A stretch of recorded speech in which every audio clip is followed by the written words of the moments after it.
back with WSJ Lunch Break. I'm Wendy Bounds. More homeowners, they are getting religion when it comes to real estate. What do I mean by that? Let's ask Beth DeCarbo. She's right here beside me. She's the deputy editor of our mansion segment. Being the deputy editor, you get just to go to cocktail parties and say, I work for the mansion segment. People must love that. It's a good starter. All right. But these houses we're talking about, these are old churches that people are moving into. Former churches that a lot of churches are either closing their doors or moving elsewhere to cheaper buildings, and that leaves a lot of beautiful old historic buildings up for sale, and developers are turning them into private residences. I can guess at what people would be attracted to. I mean, probably the same things I would be attracted to. The soaring high ceilings, the beautiful stained glass. What am I not thinking of? Oh, even the church bell that people that are left behind, people love to ring. You mean your kid just rings it over and over and over and over again? We have one again? family that on New Year's Eve they ring the church bell to ring in the new year. Beautiful old altar fixtures, brass fittings, glass doorknobs. They're just beautiful structures. So the key is leaving a lot of those details, you know, maybe even a pew here and there, although it's probably not that comfortable to sit in a pew, but to sort of have that flavor of the church. But it's got to be tricky renovating them, because I would think there'd be some standards in place. These are historical buildings. That's right. That's right. And especially if they have landmark status, there are limitations to what you can do.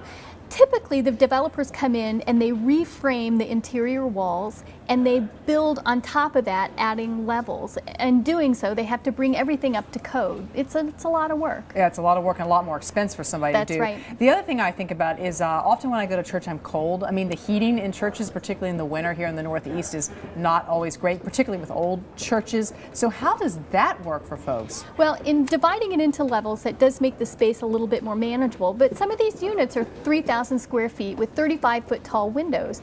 Yes, they're hard to heat. Even if you blow in a lot of cellulose insulation, you're going to have a high utility bill, or you're going to learn to wear more sweaters in the winter. Wear more sweaters. Just you could maybe go up into the choir and sing yourself, you know, get yourself warm that way. That's right. I wonder, is there any particular type of church or denomination that we're seeing people doing this in more, or are they all the churches sort of downsizing, and there's a lot of these coming up on every level? My guess is that it's probably happening on every level, but that we can look at denominations and congregations that have central governments that actually track these.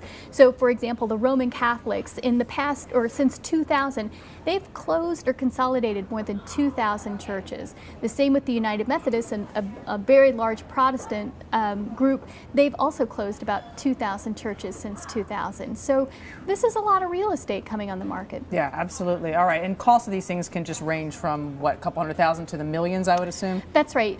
We have a listing that's in Colorado. It's a beautiful old Presbyterian church for about $445,000. Upward of that. That's right. All right, Beth DeCarbo, thanks so much for being with us. And we have a mansion segment for you every day on WSJ Lunch Break.